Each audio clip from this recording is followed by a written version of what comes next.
యేసు ప్రభుంతే తెలియదు. మా నాన్న అమ్మ విగ్రహారకులు, మా అమ్మ పేరు ఎల్లమ్మ, మా నాన్న పేరు వెంకట్రావు, అన్నయ్య పేరు రామారావు. మరి నిజంగా ఇద్దరమే తల్లిదండ్రులకి 5 సంతానం అయితే 3 చనిపోయారు. నేను చిన్నదాన్ని అందరి మీద. మరి అటువంటి పరిస్థితి చాలా ముద్దుగా చూసేవారు. వారు పొలంకి వెళ్ళిపోయారన్నమాట. మరి నా కాలు చేతులు రానప్పుడు కూర్చొని దేకిరి దాన్ని, సొల్లు కాచుకున్న దాన్ని, చేతులు 2 ఇలా ఉండేవన్నమాట. ఆ పరిస్థితిలో కూడా మరి కంచి, కాలక్షి, తిరుపతి అన్ని యాత్రలు తిప్పారు అమ్మా నాన్నలు ఎత్తుకొని.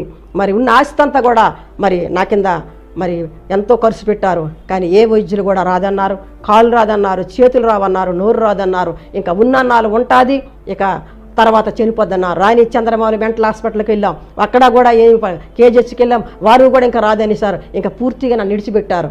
ఆ పరిస్థితిలో వికలాంగుల హాస్టల్లో నన్ను జాయిన్ చేశారు. అక్కడ 3 చక్రాల బండి ఇచ్చారు, అక్కడ 2 స్టీల్ కార్లు ఇచ్చారు, మిషన్లు ఇచ్చారు. ఆ మిషన్లు కూడా ఏం చేస్తంటే మీ మాట నాకు అర్థమవుతుంది, నా మాట మీకు అర్థం కాదు.